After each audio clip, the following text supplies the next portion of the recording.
ప్రమోద ప్రార్థనలో పాల్గొని పవన్ కళ్యాణ్ మాట్లాడుతున్నారు. ఆ లైవ్ చూద్దాం. నాకు ప్రత్యేకించి బెత్లెహేం వెళ్ళే అవకాశం లభించింది. దాదాపు ఒక 2007లో జీసస్ క్రైస్ట్ మీద సినిమా తీయాలి, దానికి సంబంధించి మీరు పాత్ర వేయాలి. ఈ కథ ఈ కాలంలో ప్రారంభమై జీసస్ జీవితాన్ని చూపించేది అనేది ఒక కథ స్క్రీన్ ప్లే పట్టుకొచ్చారు సంగీతం శ్రీనివాసరావు గారు. కూర్చొని నేను వెళ్తున్నప్పుడు నన్ను ఇజ్రాయెల్ తీసుకెళ్ళాను. అది నాకు ఎంత ఆ సినిమా ఎందుకు ప్రారంభం అయ్యింది అంటే స్టార్ట్ చేశారు కానీ అది అవ్వలేదు. కాకపోతే అది నా కోసమే జీసస్ క్రైస్ట్ జన్మస్థలానికి నన్ను తీసుకెళ్ళింది ఒక అవకాశం.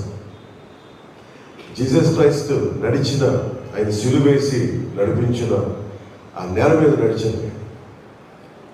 గుండె మనకి హృదయం గొంతు గద్గదం అయిపోయింది, గుండె బరువెక్కింది. అలాగే పాలస్తీనా దీనంలో భాగంలో ఆయన 40 రోజులు ఒక గుహలో ఉండడానికి దూరంగా వెళ్ళి చూసాం.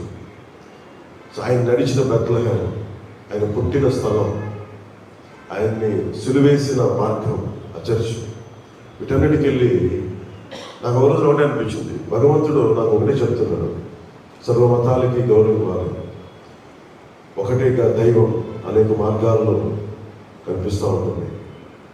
ఏ మతం కూడా చెడు చేయమని కానీ, ఏ మతం కూడా దుర్మార్గాన్ని ప్రోత్సహించమని కానీ చెప్పరు.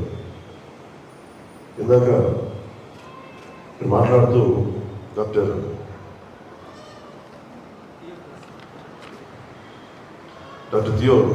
థియోఫిలస్ గారు, మన బిషప్ థియోఫిలస్ గారు మాట్లాడుతూ థియోఫిలస్ గారు చెప్తూ కింగ్ సల్మాన్ గురించి చెప్పాను. ఒక్కసారి అది చూపించేస్తాను. ఏ పేజీ నాకు ఆకట్టుకున్నాయి పదాలు ఒకసారి.